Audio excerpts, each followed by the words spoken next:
Hey gang, in a week or so, we're going to be releasing the third game in Brian Train's District Commander series, District Commander Kandahar. This is set in Afghanistan, circa 2009. If you're not familiar with the system, it's a sort of operational sandbox for modeling insurgency and counterinsurgency. The game isn't complicated, but it is fairly nuanced with a wide variety of missions: patrol, attack, ambush, intimidation, building infrastructure, recruiting, a wide variety of unit types and assets with which to carry out those missions, and a wide variety of scoring strategies to pursue, strategies that are hidden from your opponent. Bluff and deception are key, as is controlling the operational tempo. Sometimes a player can have many turns in a row, again and again, until the tempo shifts. And making the best of a very limited supply of resources is also paramount. It's a lot to think about, and even seemingly obvious decisions have consequences that require careful consideration.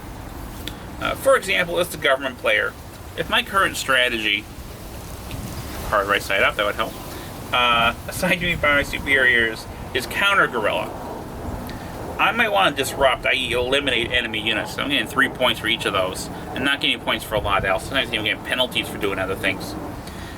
So it stands to reason that I'd want to bring in a lot of military force to eliminate a lot of enemy units. But using excessive force will terrorize an area. Like so. And that in turn can lead to increased influence by organized crime, and the rise of non-state militias, all of which complicates the situation, stuff I don't want to happen. So for all this simplicity, the system is kind of intricate, and the decision space is very open-ended. It does not hold your hand or point you towards what you should do. It takes time to learn and to master, but I think rewards that investment.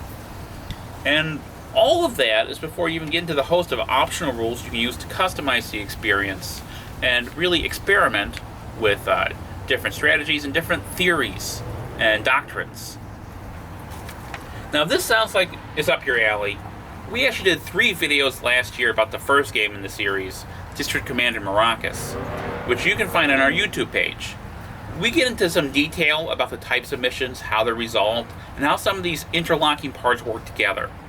That game is set in the present day, so it's closer mechanically to this one than Volume 2, which was during the Vietnam War, or next year's Volume 4, which is set during the French-Algerian War.